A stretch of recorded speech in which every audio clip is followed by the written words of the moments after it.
Bem-vindos a esse segunda etapa terceira, na verdade, etapa do ciclo de palestras aqui da Asfal, do nosso ciclo de conferências. Hoje a gente vai contar com a apresentação da professora Fabíola Satin Dutra Parreira de Almeida, uma grande colega nossa aqui do Grupo SAL. Ela trabalha no pós-graduação na Universidade Federal de Goiás, na Universidade Federal de Catalão. Ela vai falar para a gente o trabalho sobre avaliatividade, o universo a ser desbravado. Muito obrigado pela presença, Fabíola. Nós, da Asfal, estamos muito felizes por ter contar com você hoje.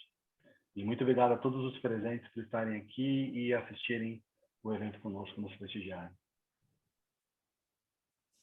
Ok. Posso ir já? Estou como user. Bom, primeiro eu gostaria de cumprimentar, né, o Rodrigo, cumprimentar todos os membros da Asfal, em nome do Rodrigo, e agradecer muito pela oportunidade de estar aqui e, ao mesmo tempo, ansiosa e, como falei, com frio na barriga, porque falar para pessoas tão importantes, que eu prezo tanto e que são tão caras para mim. Então, eu agradeço e cumprimento todos, né? Pode passar, Rodrigo. Não, antes, só um pouquinho. Eu pensei nesse título, e, na realidade, a proposta da minha fala eu vou tentar...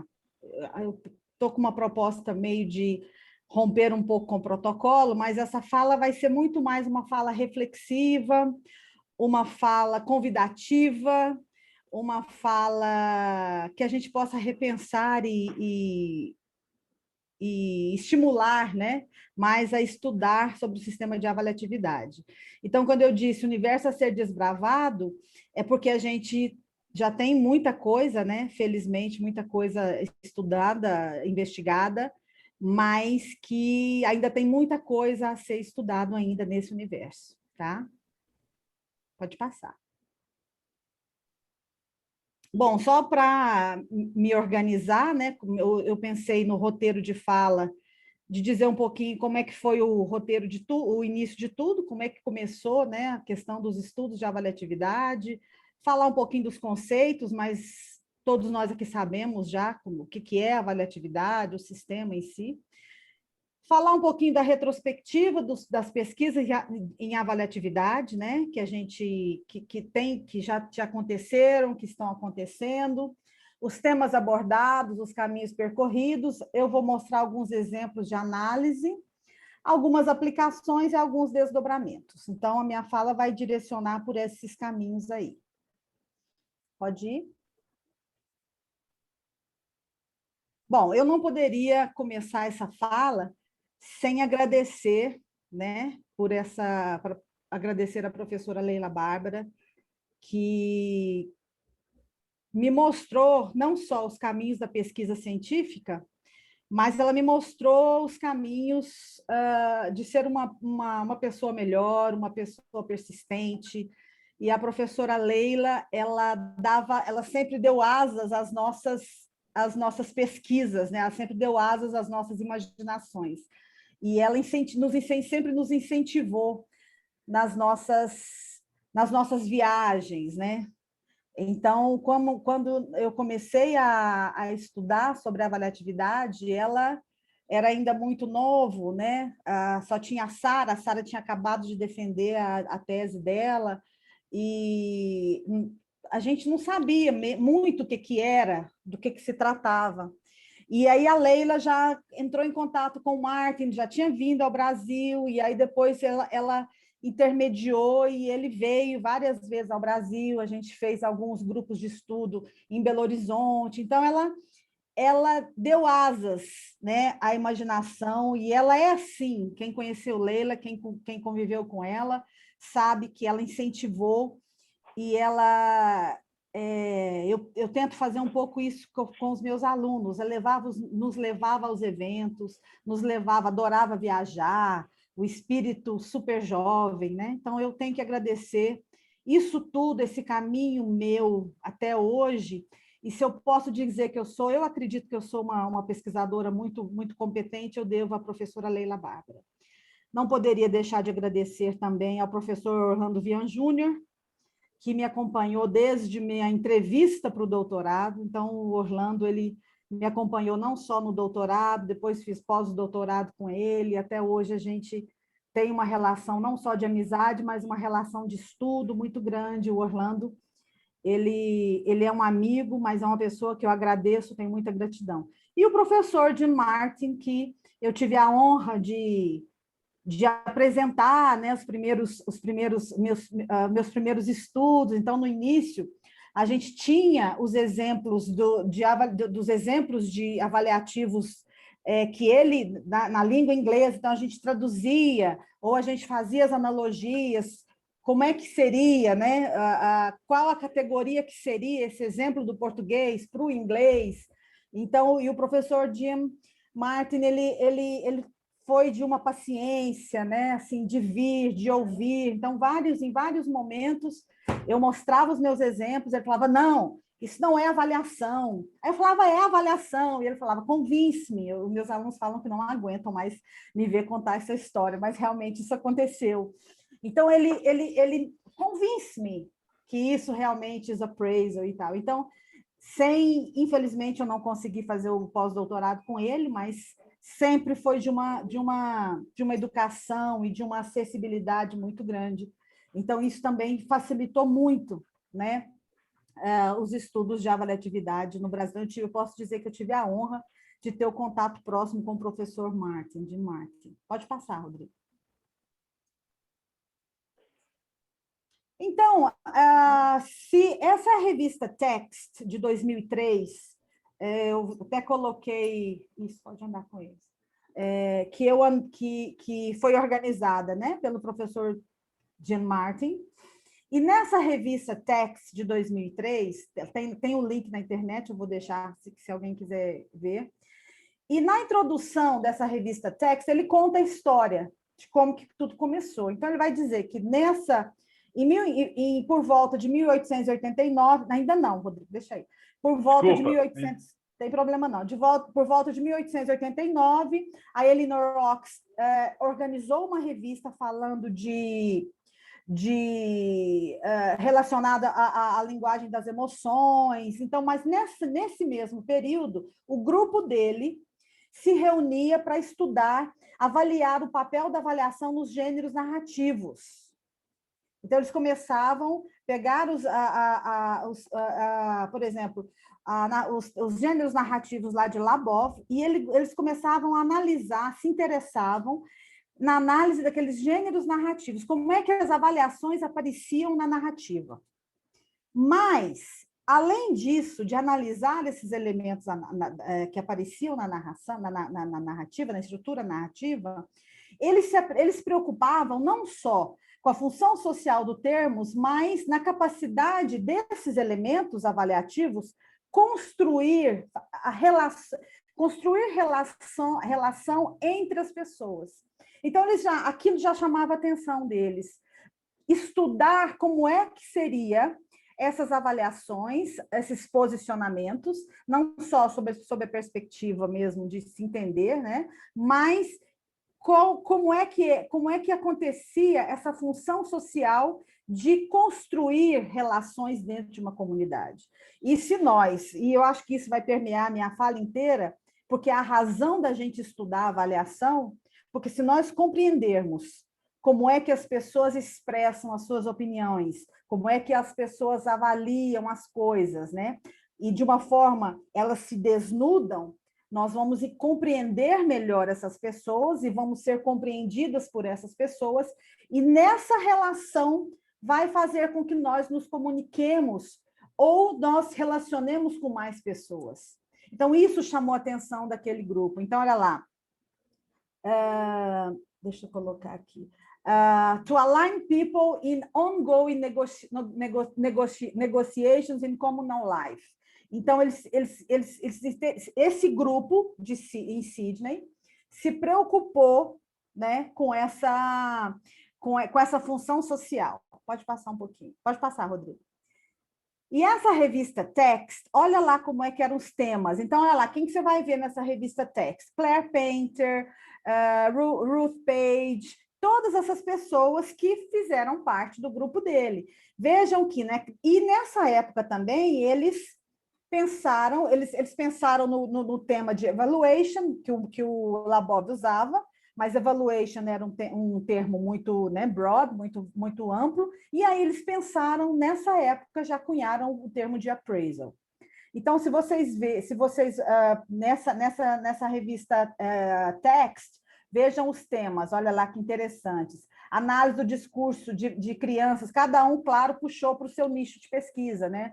Análise do discurso falado em crianças de 9 meses, narrativas orais de homens e mulheres ao relatar experiências em partos, análise... enfim, papel da avaliação do discurso narrativo sob o ponto de vista das relações escritor-autor, sempre com foco na avaliação. Pode passar, Rodrigo.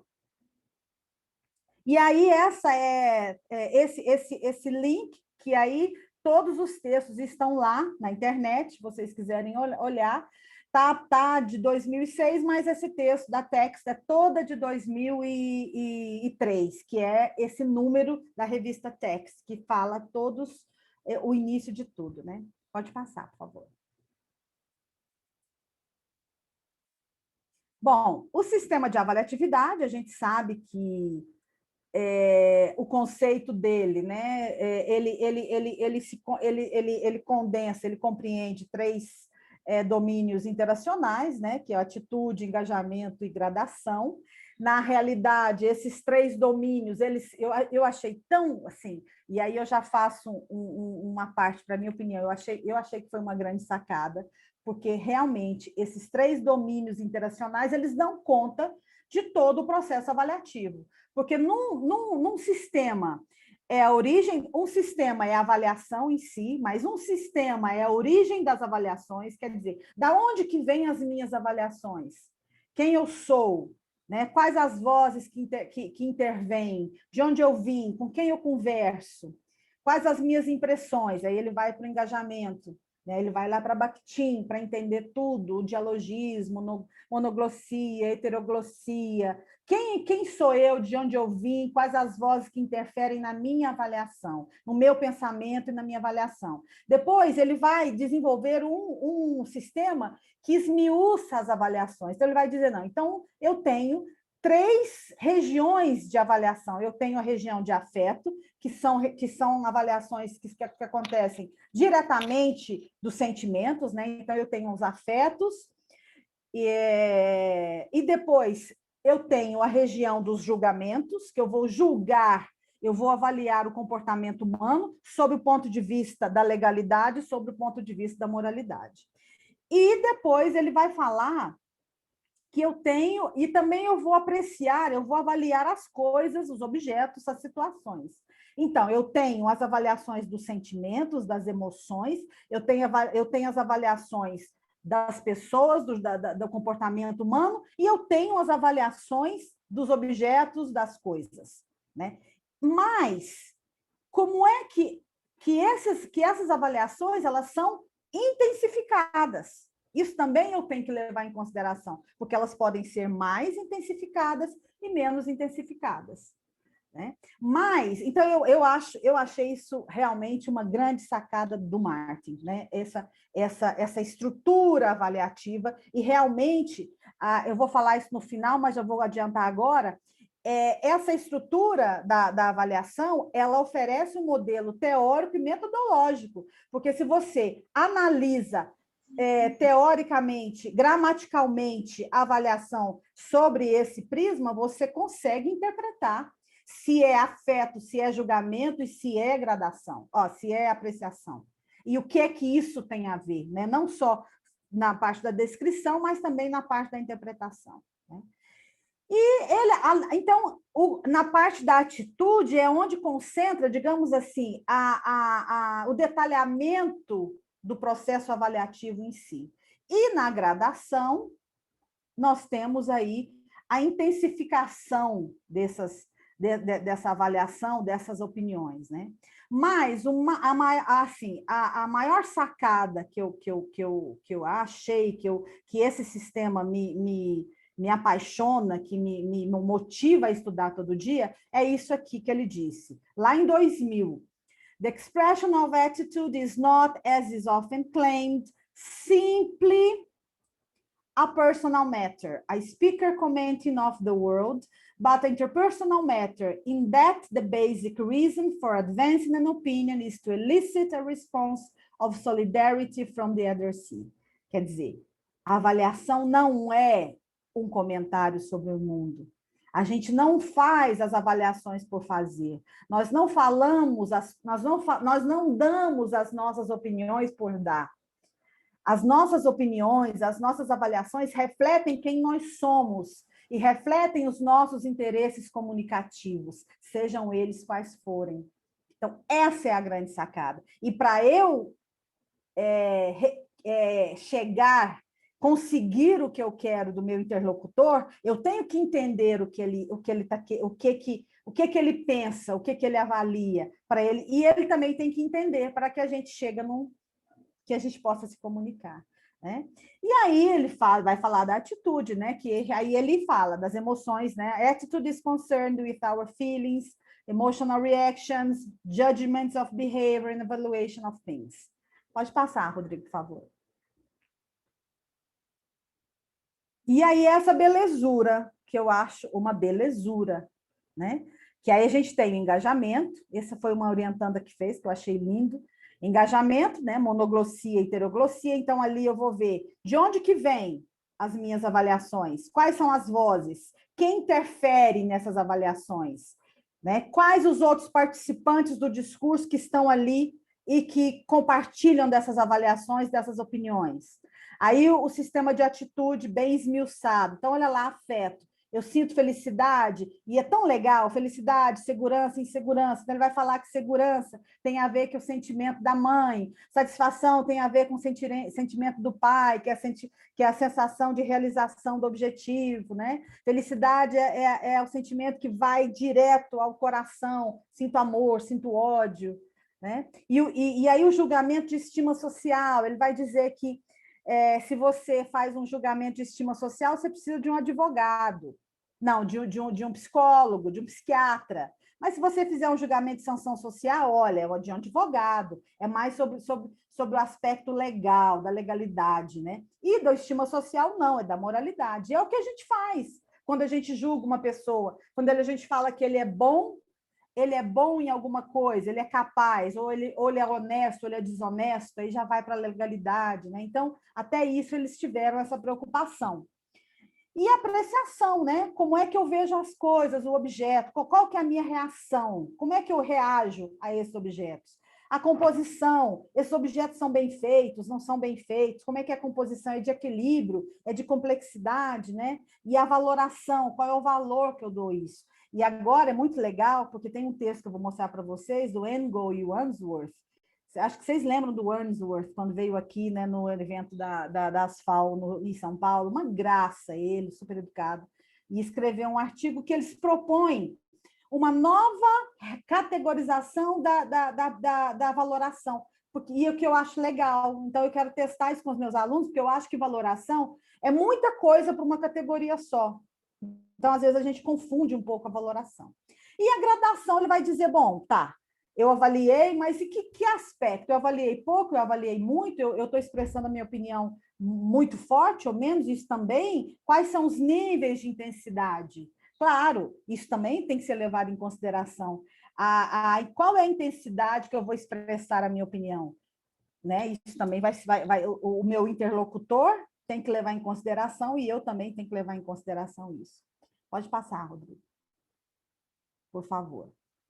Bom, e aí eu e o professor Orlando Vian Júnior, a gente fez nós pensamos, não, vamos ver como é que estão as coisas, né? Como é que estão os estudos. E nós pegamos, então, 2015, não, está errado, é 2005, a gente pegou, então vamos pensar. Vamos pegar quando o The Language of Evaluation, que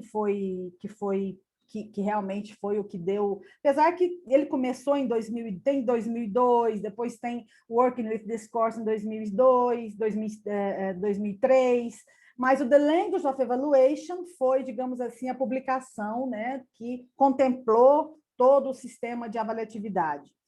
2005. Então, em 2017, a gente pensou em fazer essa retrospectiva, né? Como é que estão? Esse texto saiu na revista Sinótica, só que, como a revista é um número limitado de páginas, nós publicamos só fizemos, a gente não conseguiu publicar todas as dissertações, o nome das dissertações, né? Agora saiu esse ano, esse mesmo artigo, mas como capítulo de livro, que aí a gente tem condição de colocar. A gente colocou todo o quadro com todas as dissertações, que é muito legal, né? Então, olha lá, em 2017, a gente tinha 143 dissertações e teses de mestrado e doutorado falando sobre avaliatividade. Olha, 143, de 2005, que foi a publicação, até 2017. E aí, nessa época, a gente vai ver que tinham 3 profissionais, eu acho que hoje tem muito mais, porque na época, 2018, esse texto foi publicado em 2018, 2017 para cá, tem 4 anos, deve ter muito mais coisa, né? Eu tentei olhar, mas o periódico da catálogo de dissertações e CAPES, o site estava dando, não consegui, mas eu quero pegar 2020. E nós pegamos artigos A1 e A2, B1 e B2, e olhamos 41 artigos, tá? Pode passar, Rodrigo. Então, assim, a gente percebe que andou, né? Assim, a gente ficou feliz pelo número de dissertações e teses que foram surgindo.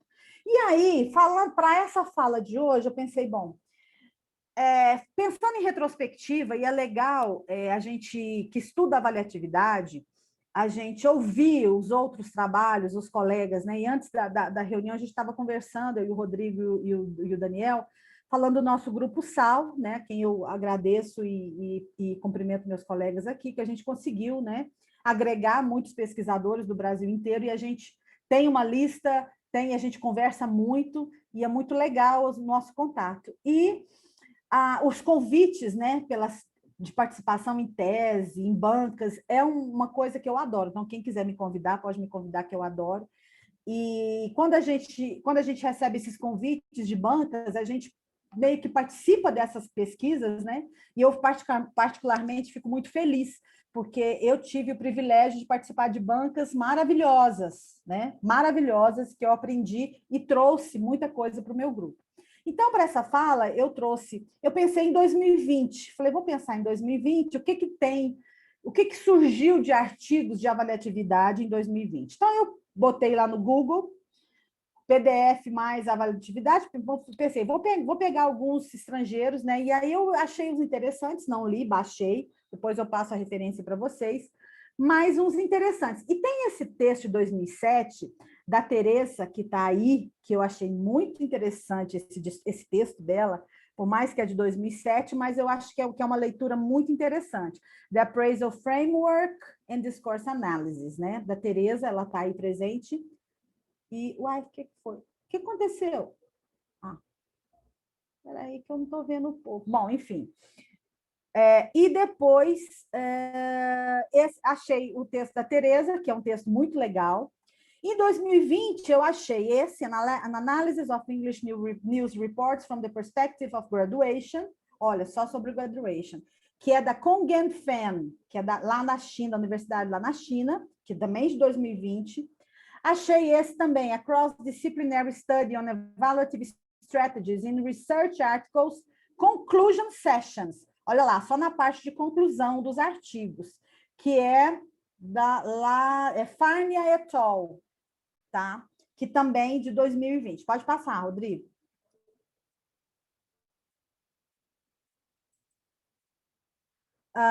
Aí eu pensei, bom, então vamos pensar nos nacionais, né? E eu trouxe alguns, então não vão ficar com raiva, não, mas eu também olhei pelo Google, mas eu sei que tem muitos mais, mas só para a gente dar uma pensada, que tem muita coisa interessante para ler, né? Então, tem um texto da Sumiko, que saiu agora, em 2020, Avaliatividade, Metáfora e Argumentos Factuais para a Construção do Ponto de Vista e Ideologia, da Sumiko e da Camila. Inclusão, tem esse texto meu e do Lucas, que é bem legal, que fala sobre autojulgamento de surdos no ensino médio. Tem um outro que eu achei muito legal, deve ser orientanda da Tânia, Autobiografia como instrumento no processo identitário do docente, uma reflexão sobre vivências do PIBID, lá da UFLA. Uma análise do hino Eu Cuido de Ti, que é de uma orientanda minha. Ela analisou os hinos de uma cantora gospel, usando a avaliatividade. Tem esse também, Fábrica, achei interessante esse, né? Mas também de quem que é? Sara Regina. Fábrica de Coringas e Estratégias Avaliativas na Construção do Sentido do Texto Jornalístico. Tudo de 2020, saindo do forno. Pode passar, Rodrigo. Tem essa também, escrita acadêmica e os recursos do subsistema de atitude, da Lúcia e da Lisiane, também, que deve ser muito interessante, escrita acadêmica. E da Cris Fuser, Análise Sistêmica Funcional de Resenhas e Livro Didático de Língua Portuguesa.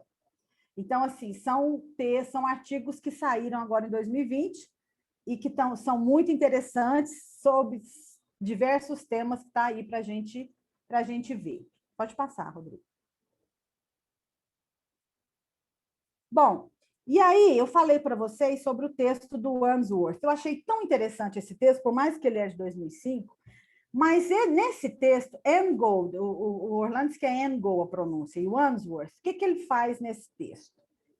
Ele mostra as contribuições do sistema de avaliatividade para o ensino de línguas. Achei tão interessante, porque ele fala que, ao estudar o sistema, as avaliações e os posicionamentos dos alunos, aí ele enaltece esse sistema funcional, porque tem como a gente analisar, é uma análise textualmente orientada, mas, ao se analisar as avaliações e as impressões dos alunos, isso contribui na aquisição da língua e no ensino de línguas. Então, é um artigo extremamente interessante, eu sugiro essa leitura. Então, ele vai dizer que ele vai falar do aspecto avaliativo da linguagem, ele vai falar que a teoria da competência comunicativa, que tem usado agora os estudiosos as bases da abordagem comunicativa, todo esse pessoal que trabalha com ensino de línguas tem levado em conta o sistema de avaliatividade, a avaliação da linguagem. Então, teoria da polidez, teoria de atos de fala, gerenciamento de relacionamento. Eu achei isso um reconhecimento muito legal, porque a gente falar que o sistema de avaliatividade é interessante, estudar a avaliação da linguagem é interessante, mas você vê estudiosos demonstrarem que realmente contribui, né, para outras áreas, assim, no caso de ensino de línguas, é muito legal.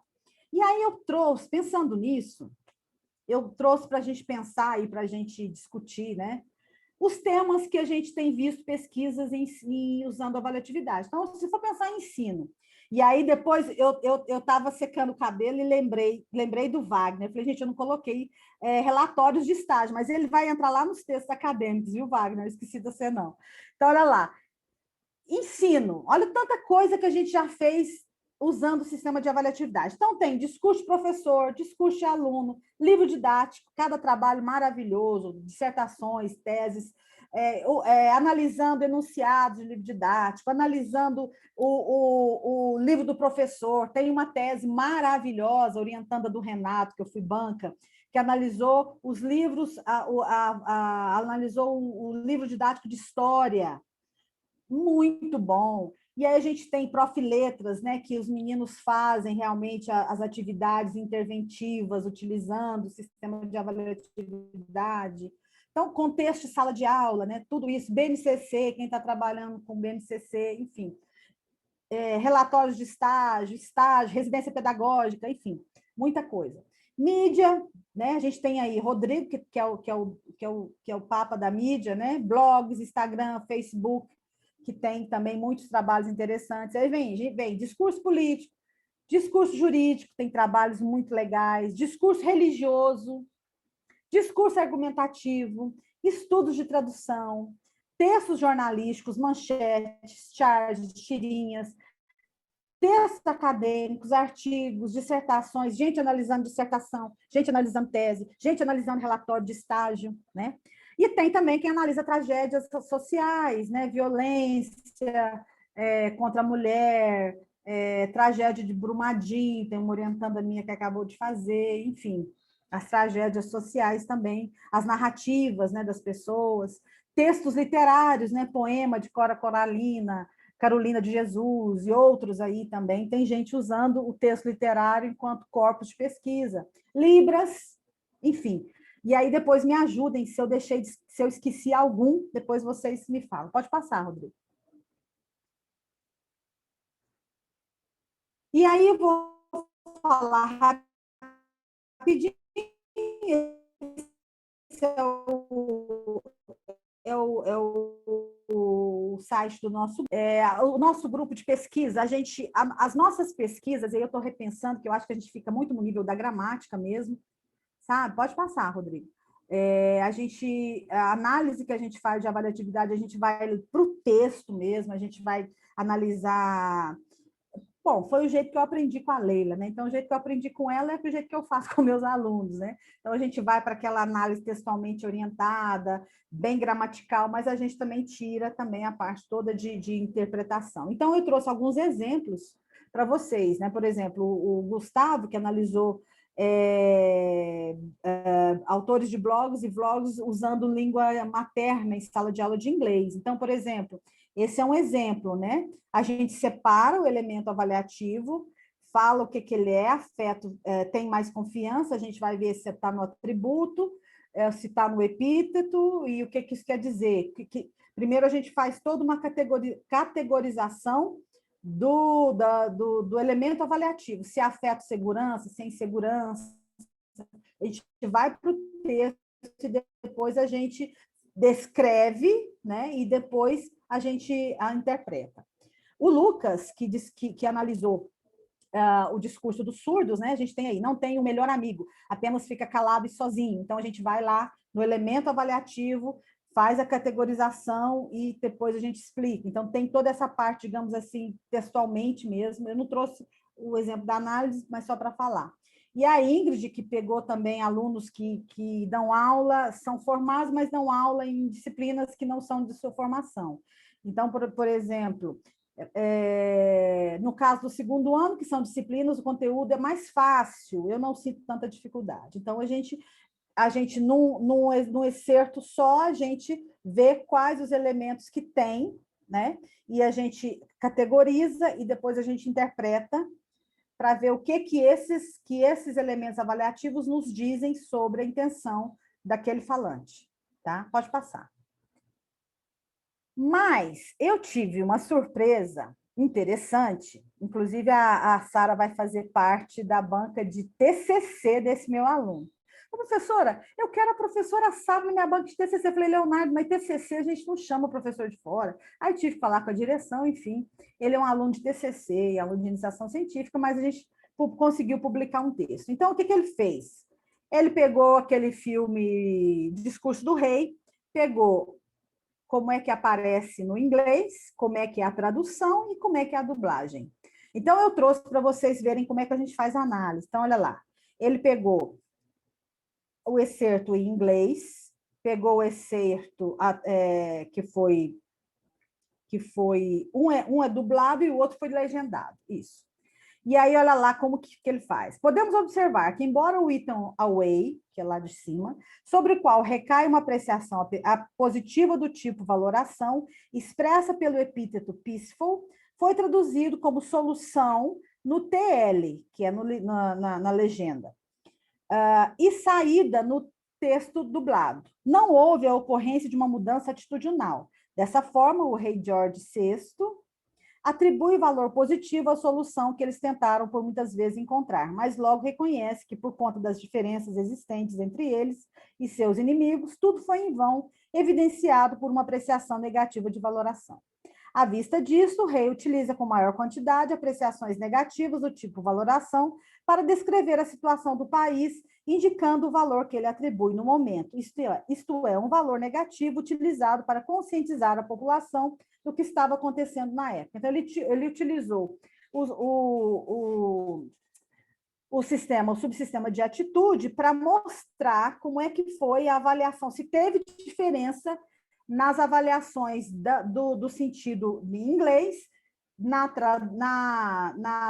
legenda e na dublagem.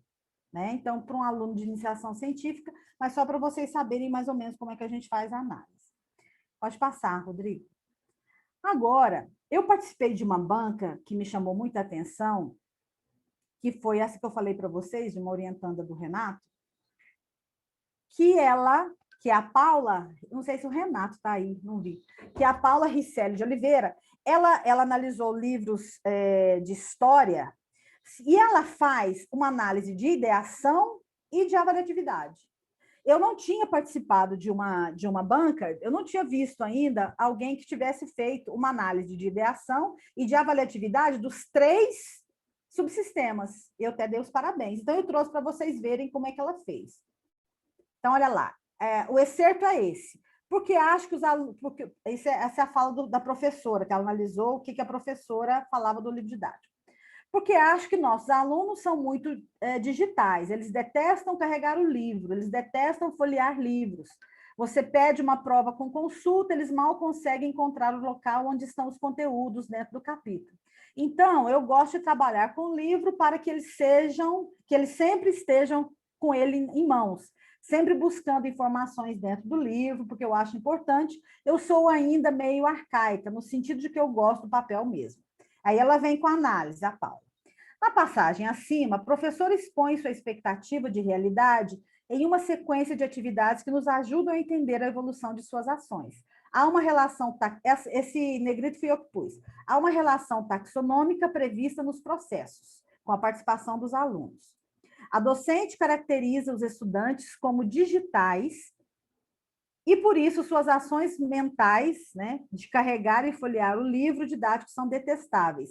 Razão esta que faz a professora justificar o constante uso do livro didático.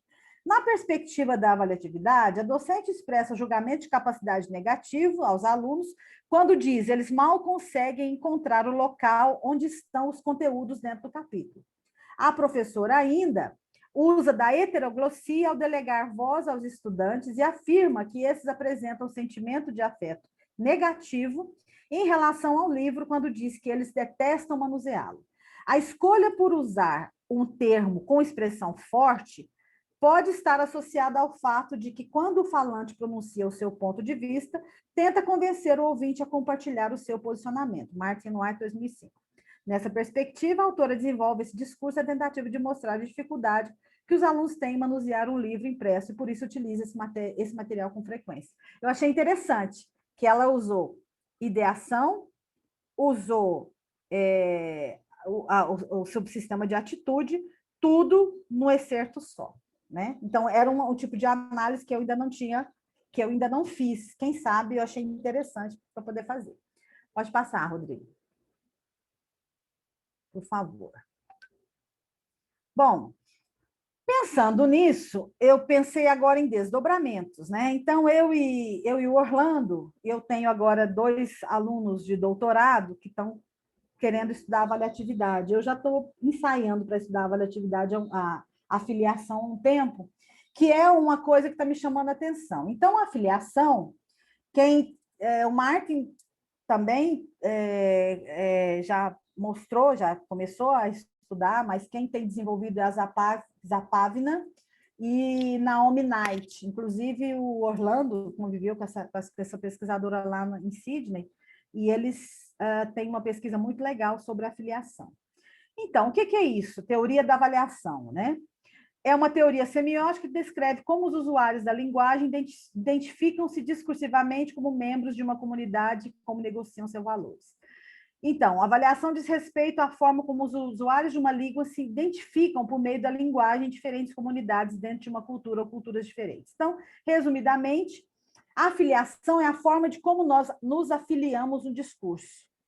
Então, ele vai dizer que existem estratégias de afiliação, tem estratégias que nós usamos que faz com que nós nos afiliemos ou não no discurso. Né? Pode passar, Rodrigo. E que as avaliações vão fazer toda a diferença nesse cenário. Né? Então, ele vai falar que existem estratégias de compartilhamento, de contentamento, de condenação. Compartilhamento em que há realmente a gente compartilha, né? Alguém fala alguma coisa, expressa alguma coisa, eu compartilho daquela ideia, então há um compartilhamento de ideias, né?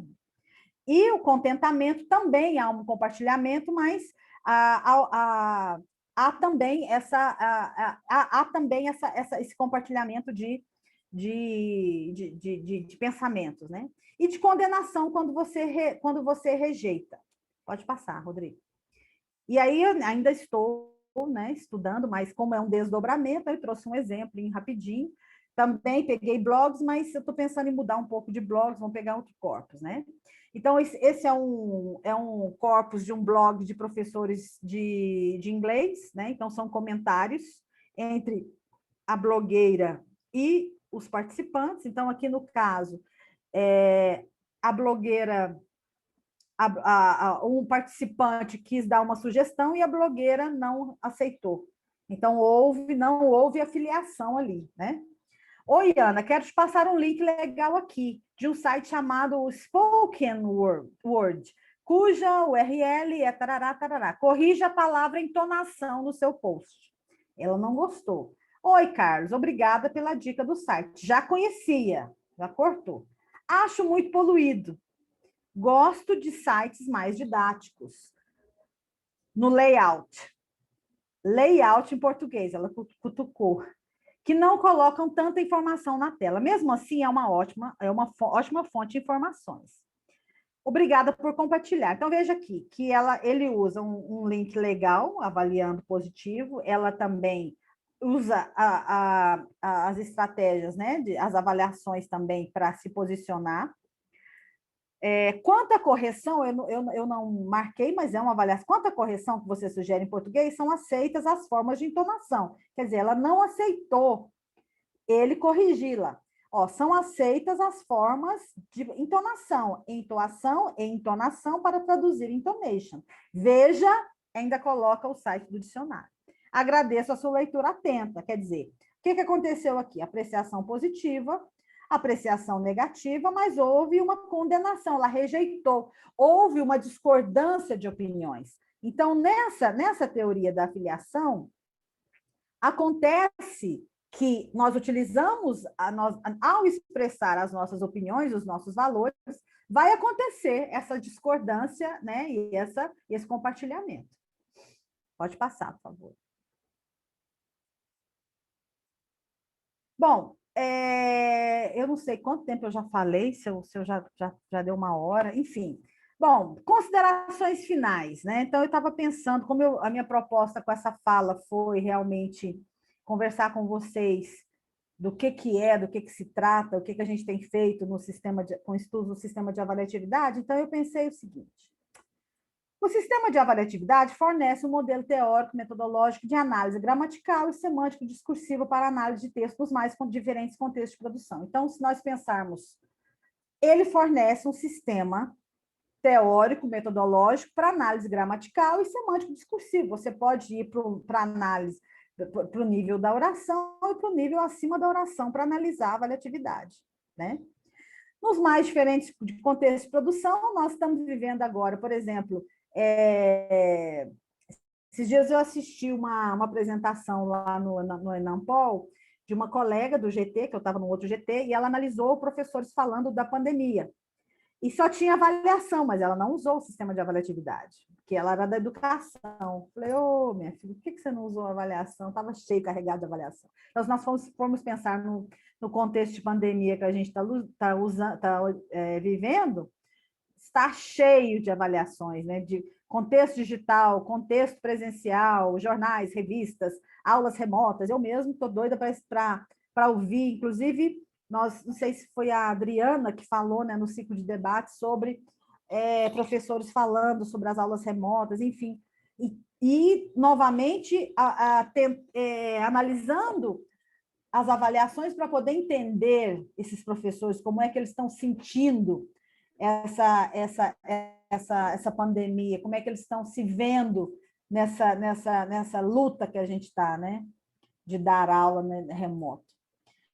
O estudo dos posicionamentos interpessoais dos participantes do discurso, ao realizarem suas avaliações, nos fornece informações sobre como as relações sociais são construídas em uma comunidade. Então, aí eu volto lá na preocupação do Martin, quando ele começou a se reunir com o seu grupo, que essa era a preocupação, não só de descrever os elementos avaliativos, mas a função social desses elementos para a interação entre as pessoas na sociedade e nas comunidades, né? Então, se nós estudarmos, se nós entendemos, se nós compartilhamos, se nós analisamos como é que esses posicionamentos interpessoais acontecem, né, quando as pessoas fazem as suas avaliações, a gente sabe que há uma função social e que há, sim, uma contribuição para que as relações e as pessoas são como é que acontecem as relações em uma comunidade, como é que as comunidades acontecem, né?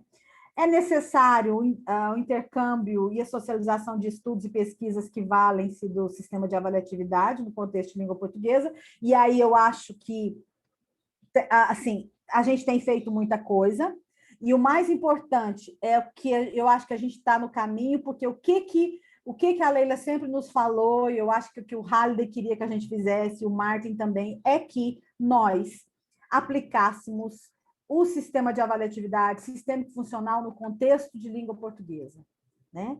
Que nós, quando analisarmos, utilizarmos uma teoria que foi pensada numa língua estrangeira, que tem a sua cultura estrangeira, utilizássemos essa teoria numa língua portuguesa, nós, com todas as nossas características, com todas as nossas influências, e nós utilizarmos e entendermos e compreendermos a nossa cultura e produzirmos esse material, usarmos essa teoria tão interessante e aplicarmos no nosso contexto, eu acho que isso que é o maior barato. Então, por exemplo, a gente estudar o discurso dos professores da sala de aula da educação básica do Brasil, né? As nossas tragédias, e estudarmos nosso contexto, é o grande legado que nós, discípulos de Leila Bárbara, discípulos, né? Posso falar discípulos que grandes, a gente teve a honra de estudar com ela, e que outros que não foram alunos de Leila Bárbara, mas foram alunos dos alunos, enfim, tiveram a chance de conhecê-la. Há ainda um universo a ser desbravado, e aí eu volto no título, né, da minha fala, que é um universo a ser desbravado, porque a gente está falando de pessoas, de seres humanos. Aí eu falei do homem pós-moderno, que é esse homem hoje, né, que pensa, que fala, que expressa as suas opiniões sem medo de ser feliz, né? Então, há um universo a ser desbravado no estudo das avaliações, posicionamentos e opiniões dos falantes e escritores na linguagem, no intuito de maior conhecimento e entendimento do homem pós-moderno. Então, quanto mais a gente desbravar esse universo, mais a gente vai entender o homem, mais a gente vai se entender também. Bom, meus amigos, eu acho que é isso que eu tinha para falar, estou à disposição. Muito obrigada. É isso, Rodrigo.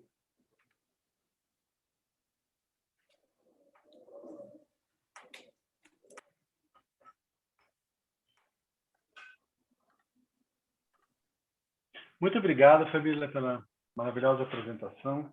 Acho que foi muito interessante, todos gostaram, com certeza. Agora, a gente abre para algumas perguntas, caso alguém possa fazer uma pergunta para a professora Fabíola, ou queira fazê-la. Por favor, coloca no chat que eu leio em voz alta para a professora responder. Por favor, Wagner, pode fazer. Faz pergunta que eu dou conta de responder, hein? Eu acho que é fácil, Fabíola. Boa noite para quem eu não tinha falado antes. Fabíola, primeiro, parabéns, né, pela exposição. Eu até anotei umas coisas aqui. Eu não trabalho diretamente com o sistema de avaliatividade, porque assim, são tantas categorias, tantas coisas, né, que a gente termina focando em alguns sistemas. Mas, assim, eu sei que você é professora de inglês e faz análise também de vários dados em língua portuguesa. Então, assim, você percebe nessas análises alguma especificidade, né, da língua portuguesa, algo que se distancia um pouco das descrições que já estão prontas, vamos dizer assim, né, em inglês? Você observa alguma especificidade da nossa língua Ai, muitas. que se Bom, distancia, por exemplo? eu acho, por exemplo, até mesmo os processos, né? Porque essa foi digamos assim, uma briga, uma discussão que eu tive com o Mark na época, porque se você for estudar o livro The Language of Evaluation, ele fala que a avaliação nos processos, só nos processos mentais, né? Que é o gostar, amar, adorar, e como é que é? Os comportamentais, né? Mas eu falei, não, mas de repente, se tem um material que está num contexto, ele pode ser o mental. Então, assim, o que que a gente fez, o que que a gente faz, né? O que que a gente fazia e faz até hoje? A gente pega os exemplos que a gente tem na língua inglesa e tenta fazer uma analogia. Mas tem momentos que a tradução, às vezes, nos atrapalha. Então, a gente faz isso até nos processos também, né, Sara? Quando a gente vai analisar processo, na categorização de processos, a gente tem problemas, porque é muito contexto, né? O contexto de situação ali que a gente que tá exposto, ele tem hora, e até na categorização, até quando por exemplo, às vezes você categoriza um exemplo como julgamento, e está muito na fronteira com apreciação. Então, tem hora que desvia muito, e aí a gente explica na análise, sabe, Wagner? Fala, olha, não, isso aqui, segundo a teoria e tal, mas o contexto em que está sendo proibido, em que está sendo realizado, a gente percebe que a intenção do falante é essa, você percebe que há realmente uma avaliação, está no processo material ou no processo verbal, né? Tem sim. Não sei se eu É porque respondi a sua pergunta, mas tem eu, sim, tem sim. às vezes eu fico receoso, porque às vezes a gente fica muito preso com a categoria em língua inglesa e a gente quer ver aquilo que já está descrito lá. É, Né? mas é aí que a gente não pode. E eu acho que pelo menos as discussões que eu tenho participado, é isso que a gente tem que fazer, que a gente tem que falar, olha, a gramática ela foi desenhada por uma língua estrangeira, que tem toda uma cultura, nós aqui temos outra, né? E para nós aqui, nesse contexto de produção, ele é isso. Então, assim, e o Martin, ele era muito aberto. Então, em vários momentos, ele falava para mim, convince-me, me convença que isso é uma avaliação. Então, eu dava todos os subsídios para convencê-lo que realmente era uma avaliação. E eu, com os meus alunos, eu me sinto muito tranquila claro que você não vai fazer uma categoria totalmente errada, você não vai, né? Mas você vai, de acordo com o que naquele contexto, a intenção, você pode, sim, não ficar preso. Pelo menos eu faço assim com os meus alunos. Obrigado, Fabiola. Temos mais algumas perguntas aqui. Uma pergunta é da Lúcia. Eu vou ler a pergunta. Fabiola, fizestes um levantamento de estudos publicados recentemente e pesquisas realizadas pelo seu grupo. Gostaria que comentasse a respeito da tendência dos estudos em contexto brasileiro ou com a língua portuguesa. Como é que é? Não entendi a pergunta. Qual que é, Lúcia? Só o finzinho? Tá. Gostaria que comentasse a respeito da tendência dos estudos em contexto brasileiro ou com a língua portuguesa. Tem uma tendência, você tem um caminho mais comum que elas estão seguindo, ou acho que essa é a tônica final da pergunta. Realmente tem, está tendo mesmo. O meu grupo a gente tem feito mais em língua portuguesa, apesar do que tem essa tendência, Lúcia, mas eu acho interessante fazer em língua inglesa também, sabe?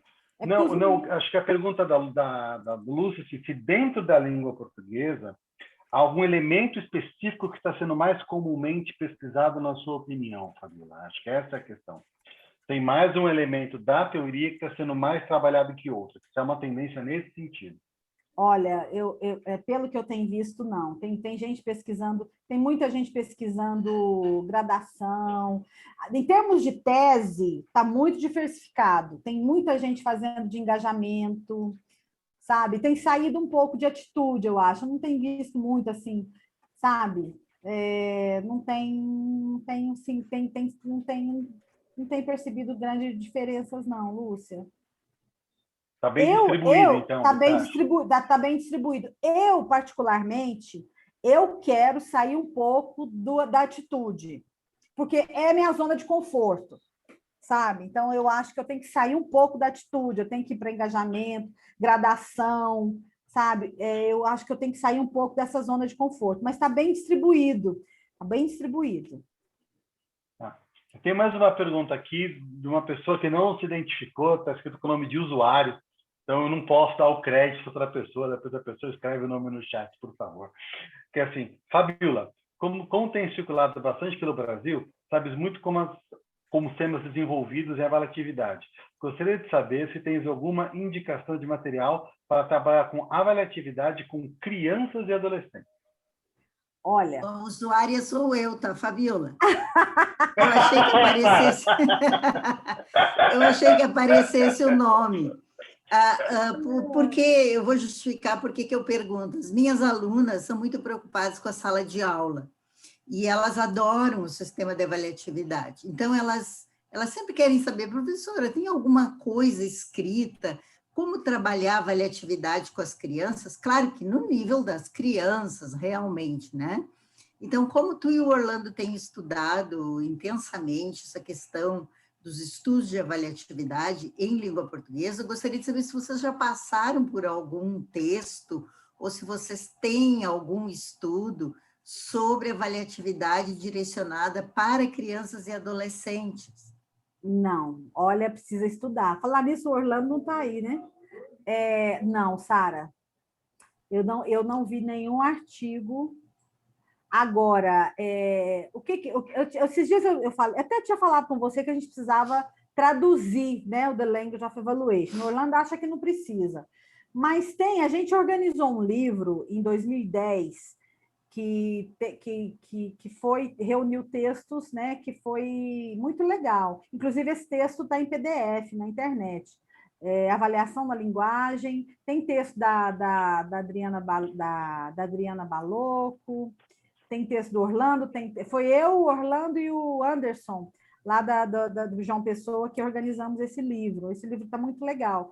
Mas eu acho assim, nós não temos um material, vamos pensar assim, um material didático, igual você Isso. e a Cris fizeram. Nós não temos, eu acho que precisaria, sabe, fazer uma coisa assim. Ah lá, esse aí. O livro do Orlando.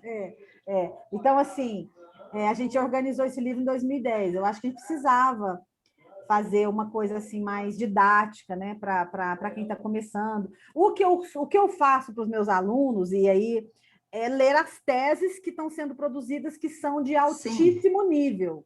Altíssimo nível, Sim. sabe? Mas aí... Desculpa. Pode falar. Desculpa, Fabi. Mas aí nós estamos trabalhando com graduandos ou então com mestrandos e doutorandos, né?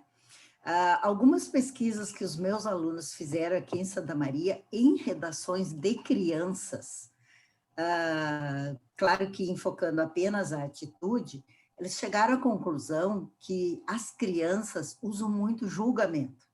Ai, deve ser mesmo. A gente tinha a hipótese de que as crianças usariam mais o afeto. Não, as crianças usam mais o julgamento. A hipótese, uma resposta hipotética seria que eles, vamos dizer assim, reproduzem o discurso dos pais.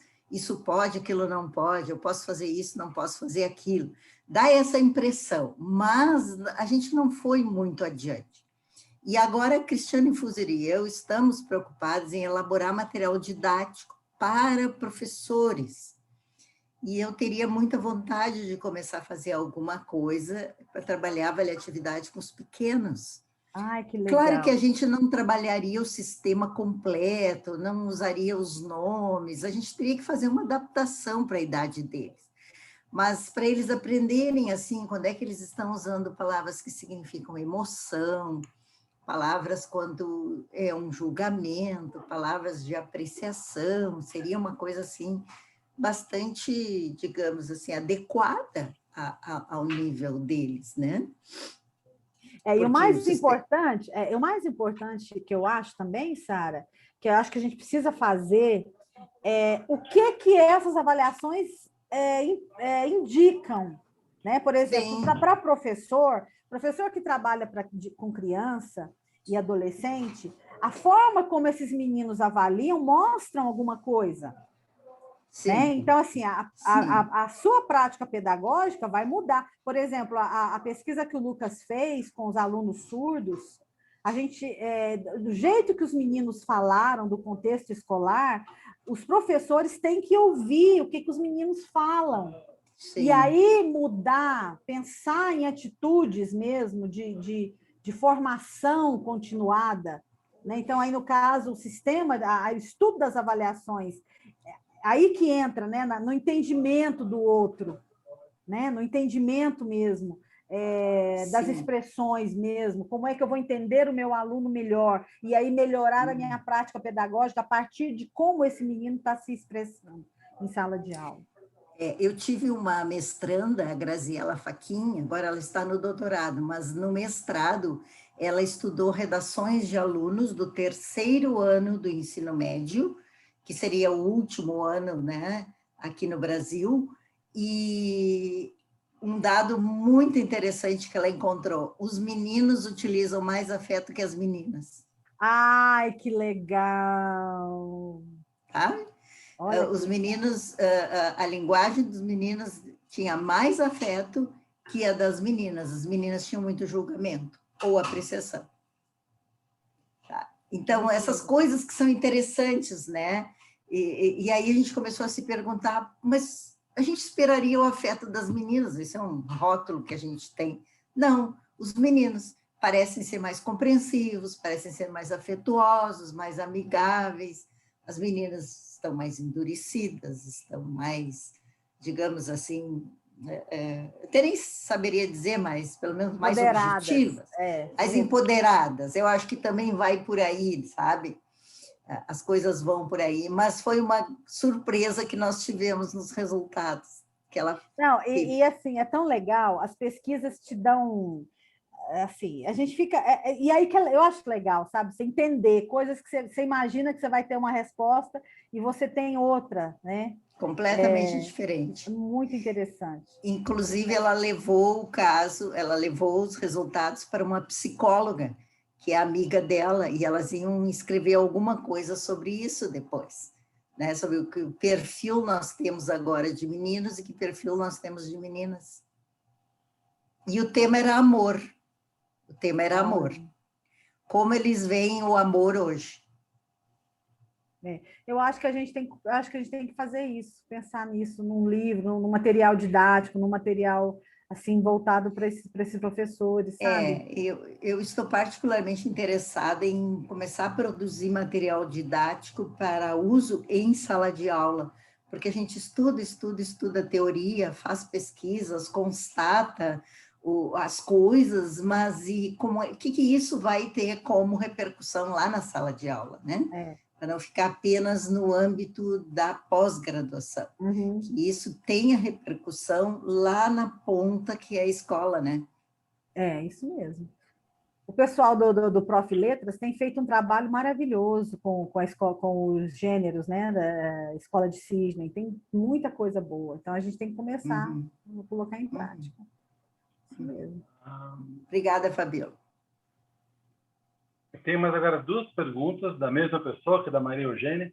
Então, eu vou sintetizar as 2 perguntas numa só, né? Porque aí a Fabiola já dá a resposta para a Eugênia numa tacada só.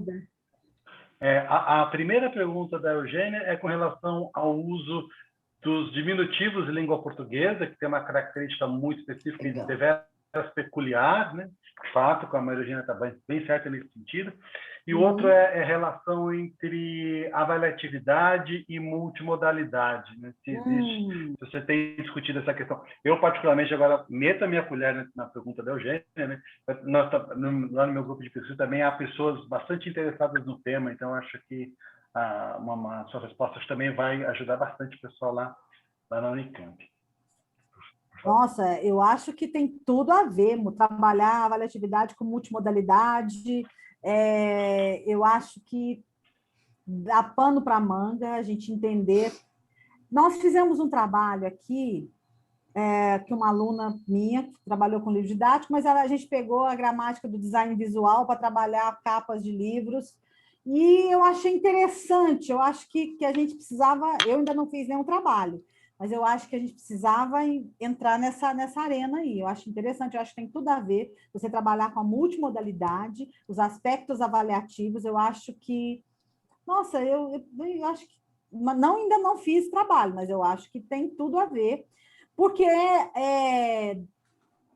a forma como a linguagem não verbal, tudo ali, as cores, a apresentação, a multimodalidade que engloba tudo, quando eu falo multimodalidade, eu estou falando de tudo, ela é uma forma de expressão também, né? Então, tem sim, a gente precisa estudar, mas eu não vi nenhum trabalho nesse sentido ainda não, Rodrigo, mas precisa ver, sim. Com relação aos diminutivos, eu não sei se eu respondi, porque eu também não sei a resposta, eu só sei que eu acredito que cabe sim, como, não sei como que a gente analisaria, mas eu acho que tem que ter um jeito de analisar. Ou ir pelo caminho da gramática do design visual, que de repente ela dá algumas dicas, né? Naquele modelo que ela faz um paralelo entre a sistêmico, talvez se fosse por esse caminho, não sei. Talvez a metafunção interativa, né? Isso. Enfim, que eu estou orientando agora no mestrado, e acredito que deva aparecer muito disso no trabalho dele. O tipo de reação, né? Demonstração de afeto, julgamento, até com gradação nas imagens, né? Então, é isso que eu queria... Mas você foi pela gramática de design visual, não foi? Sim. Ou não? Eu acho. Nossa, Eugênia, legal. Eu acho que... Porque, por exemplo, na reação, na forma, por exemplo, quando você vai analisar, de repente, uma foto, uma paisagem, do jeito que a pessoa reage, eu acho que aquilo... Eu acho que é por aí mesmo. Tá? E com relação aos diminutivos, você fez um trabalho maravilhoso de gradação. Eu acho que tem tudo a ver. E gradação é uma categoria que eu quero fazer um trabalho só sobre gradação, que dá pano para manga, intensificar, para mais, para menos, força, foco, sabe? Eu acho que é tão importante quanto a atitude, sabe? E mostra muito da relação do falante, do seu interlocutor, os graus, né, que ele expressa as suas emoções. Então, e a questão dos diminutivos aí... É uma marca do português brasileiro, né? E também do europeu, né? Mas o uso de diminutivos para julgamento, apreciação, enfim, né? Obrigada, Fabíola. Não sei se eu respondi, Eugênia, acho que não respondi nada. Rodrigo, posso falar? Claro, à vontade. Vocês estão me ouvindo? Porque meu headset acabou a bateria, mudei para o computador. Vocês estão me ouvindo? Desculpa a interrupção, mas quanto à avaliatividade... Ajuda aí, Sara. Quanto à avaliatividade e multimodalidade, nós temos uma pessoa aqui em Santa Maria que está estudando isso. Ela se chama Cristiane Florec. Está para sair um artigo dela na Delta, em que ela analisou a multimodalidade em pesquisas de opinião. E ela conseguiu mapear um sistema unindo o Van Leeuwen e o Martin White, baseado na Ellen Kapler. Não sei se é assim que se diz, mas Kapler. Ela foi orientada do Martin. Isso. Ela estuda muito a questão da multimodalidade. E a Cristiane estudou profundamente o trabalho dela, e a Cristiane fez um sistema, tá? de análise de avaliatividade em textos multimodais, visuais, né? Visuais. Então, Eugênia, ela já tem alguma coisa na revista Letras aqui de Santa Maria. Cristiane Floretti? Florec com K no final. Cristiane Florec. Salete Florec. E vai sair na Delta, eu acho que deve sair a qualquer momento, o artigo já está aprovado, já passou por todas as revisões possíveis, e nesse artigo da Delta, ela apresenta o sistema que ela montou, inclusive saturação de cor, esse tipo de coisa, assim, sabe? Foi bem interessante, esse é o trabalho de pós-doc dela. Nossa, que legal. Que maravilha, obrigada. Obrigadão, Sara. De nada. Ótimo, até eu anotei. Tem mais uma pergunta aqui, a Karen Mercury, eu vou dar uma sintetizada, um pouco longa, ela fala da relação do avaliatividades, Fabiola, com os neologismos, né? Ela está citando especialmente neologismos de polaridade política, como Luladrão, Evangeg, Bolsa, né? O Bolsonaro, com C cedilha, né? Esquerdopata e etc. Né? Então, quer dizer, essa mistura de afeto com julgamento, que é uma mistura, na verdade, entre as duas coisas, na verdade, não é uma categoria, não é uma categoria pura. Né? Então, ela queria que você discutisse um pouco isso, se possível. Uhum. E se você viu algo parecido nas suas pesquisas em língua inglesa também. Bom, eu acho que a gente tem vontade de fazer. Não vi ainda, não achei nenhum aluno tão ousado assim para a gente... Bom, tem tudo a ver com avaliação, sob o ponto de vista de quem está falando, no contexto que a gente está vivendo, né? E aí, julgamento, afeto, eu acho que entra até apreciação também, né?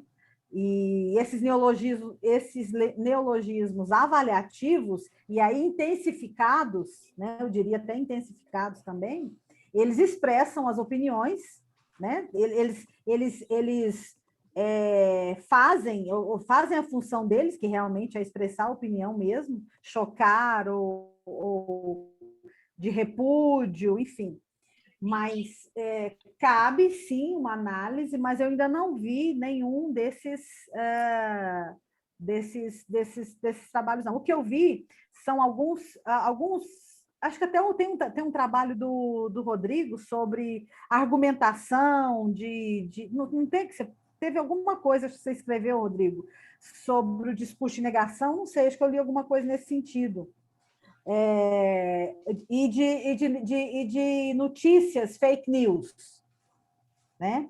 Sim, mas, sim. assim, de neologismos ainda não vi nenhum trabalho. E apesar que eu fiz uma pesquisa assim, bem superficial para mostrar esses artigos de 2020, talvez a gente tenha alguma coisa anterior a 2020. Valeria a pena fazer uma pesquisa mais rebuscada. No banco de dissertações e teses, esses dias, quando eu estava preparando para essa fala, o site estava com problema, mas seria interessante, eu não sei se tem alguma dissertação que tenha trabalhado com esse discurso, neologismos. Mas Fabiola, eu acho que sim. Fala, Wagner. Licença. Não, assim, eu achei extremamente relevante isso que a Karen falou aí, porque eu acho que isso aí dá uma pesquisa muito significativa para sistêmico funcional, porque seria um olhar da sistêmico funcional para a morfologia, né? Uhum. Isso aqui, em outras áreas da linguística aqui no Brasil, se estuda isso daqui, mas não nessa perspectiva da sistêmico funcional e pela avaliatividade, né? Então, acho que seria uma pesquisa bastante relevante nessa área da morfologia, do processo de formação de palavras, né? Isso. Muito bom isso daí. Rodrigo. Ela Muito colocou bom, aqui Karen. um exemplo a Karen botou aqui no chat para a gente uma pesquisa um exemplo de pesquisa sobre o vocabulário do Trump, que vai nesse sentido morfológico. Está no chat aqui para a gente, quem quiser acessar. Karen, Mas muito eu acho interessante isso que o Wagner está dizendo, porque parte da noção de cruzamento vocabular lá na morfologia. Então, Luladrão, Lula mais ladrão, né, dá o que a gente chama de cruzamento vocabular. Então, aí recorre para avaliatividade, e, meu Deus, isso é altamente avaliativo. Altamente. E a imaginação e a formação dessas novas palavras extremamente interessantes e criativas, né? E avaliativas, além do teor avaliativo que tem por trás. Eu acho que agora o Júlio César gostaria de fazer uma pergunta. Hola, Rodrigo. No, más bien el señalamiento era que Tere Teiza levantó la mano hace unos minutos. Tereza levantou, não apareceu Sí. aqui para mim. Por favor, Tereza. Perdón, nada, era... muchas gracias por la presentación. En realidad ya pasó lo que quería decir, pero lo digo igual.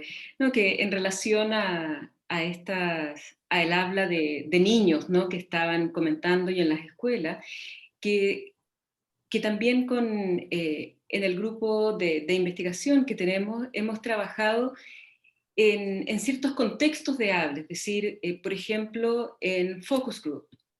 Entonces, allí hemos visto situaciones distintas. Por ejemplo, hombres y mujeres jóvenes de tercer año de enseñanza media, que es un poco el penúltimo año, ¿no?, de enseñanza media, refiriéndose a historia reciente, violación a derechos humanos, y sí podemos, no era el objetivo ver la diferencia entre hombres y mujeres, pero efectivamente se notaba una diferenciación que es opuesta un poco a lo que estaban diciendo recién, es decir, la aproximación de las mujeres estaba mucho más, digamos, las valoraciones que hacían eran mucho más afectivas y de una empatía respecto de las víctimas, y el trabajo más de historización de la memoria era un trabajo que hacían más bien los chicos. Ahora, insisto, no era una de las variables del estudio, pero sí apareció una clara diferenciación entre mujeres y hombres, y también hemos visto diferenciaciones en clases de historia. Entonces, claro, el contexto de habla es distinto, no es un contexto institucional o de un focus group o de clases de historia y de una temática particular, pero podría igual servir para mostrar cómo se va trabajando la valoración diferenciada, ¿no?, entre hombres y mujeres. Pero insisto, respecto de un tema. Era eso que quería acotar. Y otra cosa, respecto de la sufijación, respecto de la morfología, que también allí, bueno, hemos trabajado un poco ese tema respecto de la gradación, y obviamente los artículos de Orlando Vian fueron tremendamente importantes para nosotros, de poder mirar, bueno, qué pasa en el portugués también como lengua romance, y cómo tenemos que prestar atención a la morfología si queremos trabajar gradación. Y tenemos ahí un par de artículos en que miramos algunos elementos de sufijación inspirados en este trabajo en el portugués de Orlando. Y sí, ahí hay un espacio enorme, yo creo que para las lenguas romance, ¿no?, en el área de la gradación. Sí, pero eso. Gracias, Fabiola, por tu trabalho. Obrigada, Tereza. Obrigado, Seu Tereza. artigo lá, maravilhoso, você viu, né? Ok.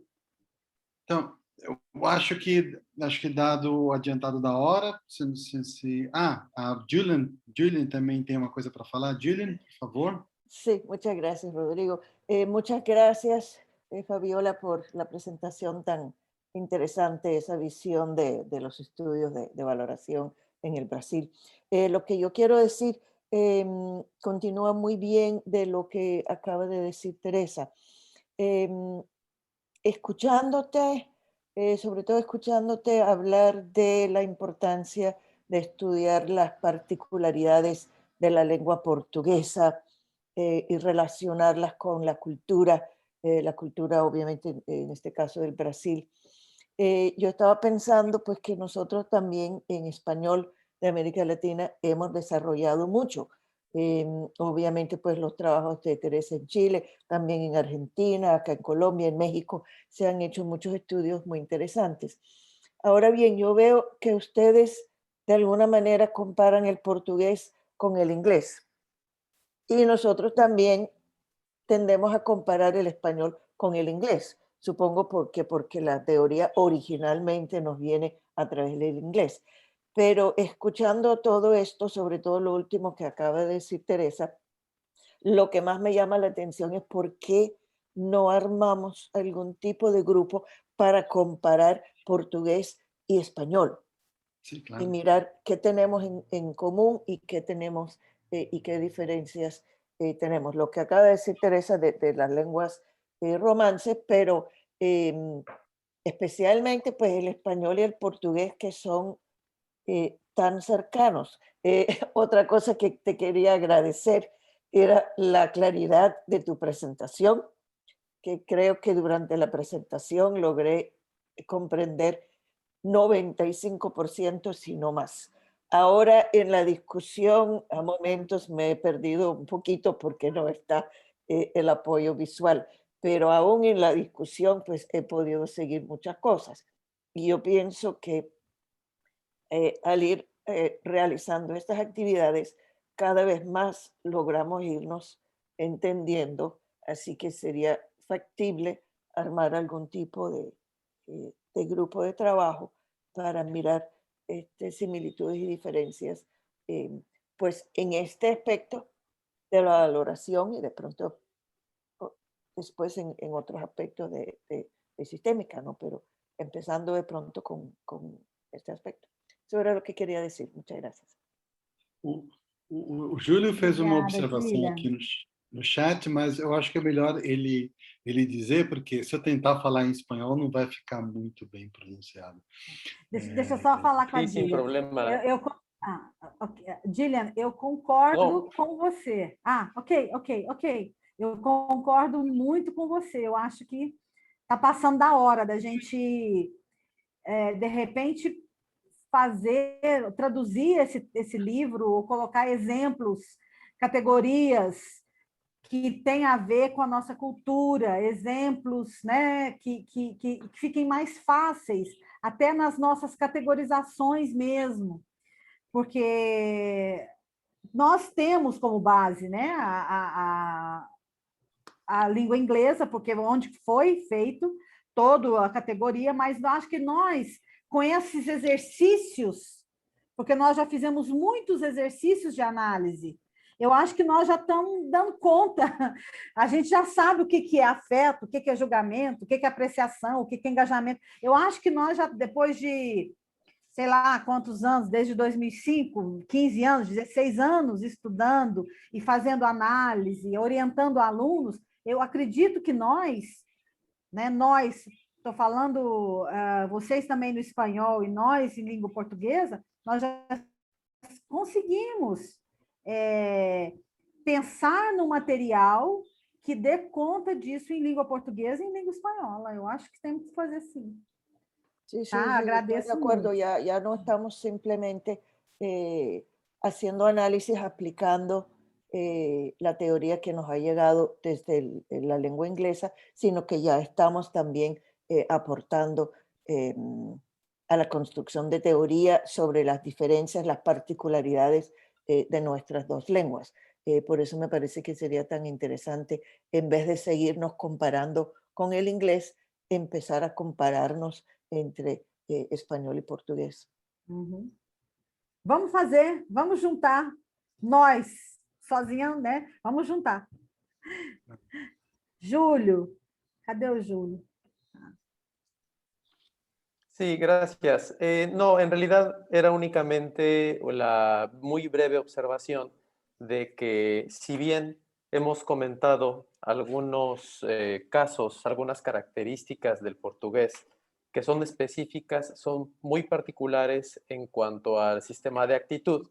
Recientemente, en un par de talleres que hemos hecho en el equipo de Sistémica Funcional en México, hemos discutido en preparación de nuevos trabajos ciertas características del sistema de compromiso que son muy especiales del español, dinámicas que claramente vemos muy distintas de lo que ocurre en lo que hasta hoy hemos tenido como la lengua de referencia, que es inglés.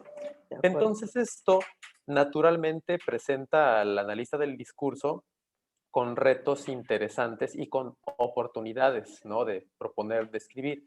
Y mi comentario era que a raíz de eso, bueno, tenemos muchas razones que justifican una propuesta como la de Gillian, en donde las lenguas protagonistas, tanto como objetos de estudio como de referencia, sean español y portugués, tal cual. Isso. Eu acho que nós, eu acho engraçado, eu não tinha pensado assim. Então, eu acho que urge, eu acho que está passando da hora, eu acho que a gente tem que, agora é uma realidade, eu acho que a gente precisa preparar um material para que dê conta dessas análises para língua portuguesa e língua espanhola. Né? Vamos trabalhar, né, Sara? Gillian, Júlio, Tereza, vamos juntos.